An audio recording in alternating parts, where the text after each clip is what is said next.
Professor Nageswararao గారిది నేను ఎక్కువ వీడియోలు నేను చూడను, కానీ నీది నేను మంచిగా చూసేటోన్నా. నువ్వు మాట్లాడితే చాలా మంచిగా మాట్లాడుతావు. ఎందుకంటే గత ప్రభుత్వంలో ఉన్నప్పుడు కూడా ఏంటిది అప్పుడున్న ముఖ్యమంత్రులు కూడా ఏ విధంగా మాట్లాడతారో, ఏ విధంగా పనులు చేస్తారో చెప్పేటో నీకు కాటికి కాలు చాపుతున్నావు. నువ్వు కూడా ఇట్లా మాట్లాడడం పద్ధత అన్నాను. గౌరవం ఉందా అన్న? నువ్వు మాట్లాడే ఏమైనా ఇంగిత జ్ఞానం ఉందానా?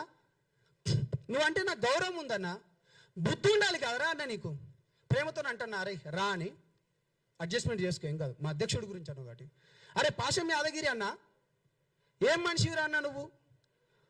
5 పెళ్ళిళ్ళు చేసుకో. నిన్నెవడు చేసుకోవద్దన్నాడు? రాజ్యాంగబద్ధంగానే చేసుకున్నాడు గారా. ఏంద్రా ఈ పెళ్ళిళ్ళ గోలా? ప్రతిసారి ముండా కొడుకులకు అరే మగోడు చేసుకున్నారా పై బాజాప్తగా చెప్తున్నా, తెలంగాణ ముచ్చట్లే చెప్తానా. ఏంద్రా మీ బాధ?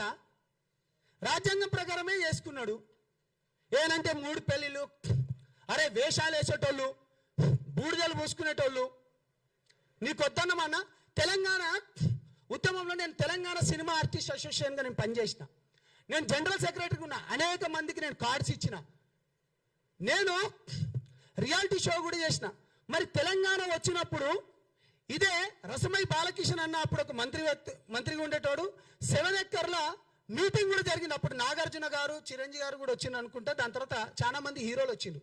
తెలంగాణ ఆంధ్ర ప్రాంతం విడిపోయినప్పుడు ఇది మీకు తెలవాలి కాబట్టి చెప్తాను. ప్రతిసారి సినిమాలు మీవి, బూడిదలు మీ తెలవాలిరా భయ్. మీకు 300 కోట్లు ఉండే అప్పుడు తెలంగాణ మన తెలుగు ఫిలిం ఛాంబర్లో. అప్పుడు అది ఏపీ ఫిలిం ఛాంబర్ అని ఉండే. 300 కోట్లు ఉంటాయన్నా, మీకు తెలవాలి. నేను చెప్పిన, అరే మీరు 150 కోట్లు తీసుకోండి, మేము 150 కోట్ల లెక్క తీసుకుంటాం. అప్పుడున్న తేజాతోని, దాని తర్వాత ఇప్పుడు ఇతను ఉన్నాడు కదా రాణా వాళ్ళ ఫాదర్ పేరు సురేష్ బాబు, వాళ్ళతోని మాట్లాడుకొని మేము అప్పుడు ఒక స్కూల్ కూడా పెడదాం అనుకున్నాం. అరవింద్ గారితో కూడా నేను అప్పుడు మాట్లాడినా. అటువంటిది తెలంగాణ వచ్చిన తర్వాత నీ తెలంగాణ వచ్చింది, అయిపోయింది. మరి ఎవడు విడగొట్టలే? మరి దాన్ని ఎవడు తీయలే? మరి ఇప్పటిదాకా 13 ఏళ్ళు అయింది. ఒక ఫిలిం ఛాంబర్ ఏమైనా ఉందా? రసమై బాలకిషన్ అప్పుడు అన్నాడు, తెలంగాణ వచ్చింది, అయిపోయింది, ఇంకేం లేదు. బుద్ధి ఉండాలిరా, తెలుసుకోండి. మేము కొట్లాడినాం. ఒక నీతి నిజాయితీ